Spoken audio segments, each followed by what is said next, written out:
Hello, చింత చిగురు పప్పు సింపుల్గా ఎలా చేయాలో చెప్తాను చూడండి. ముందుగా దీనికి నేను ఎర్ర కందిపప్పు వాడుతున్నానండి.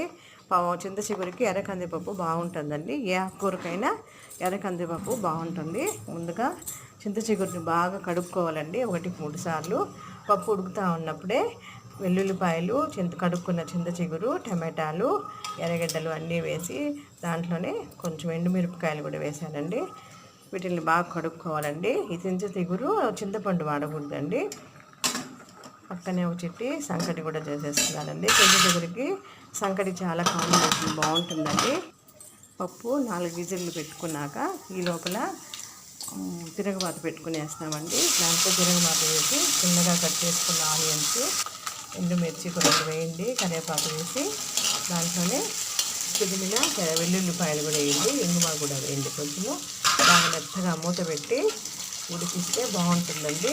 మూత పెట్టి తిరగబాటు పెట్టు ఎర్రగడ్డలు, ఆనియన్ అన్నీ కూడా మెత్తగా 2 నిమిషాలు అయ్యేది, 1 నిమిషంలో మెత్తబడిపోతుందండి. అవి మెత్తబడుతుంది.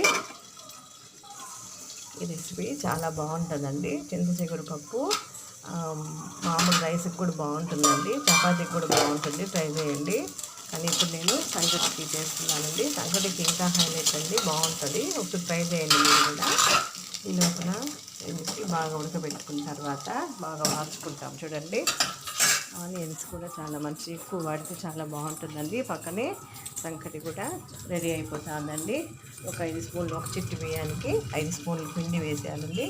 పిండి వేసి బాగా పరిచేయాలండి. ఎక్కువ ఉంటనే కాకుండా పరిచి దాన్ని ఒక 5 నిమిషాల పాటు మూత పెట్టి ఉడికించుకోవాలండి. ఎప్పుడు కానీ పిండి బాగా ఉడకాలండి, ఉడికితేనే బాగుంటుంది. ఈ లోపల పప్పు రెడీ అయిపోయిందండి.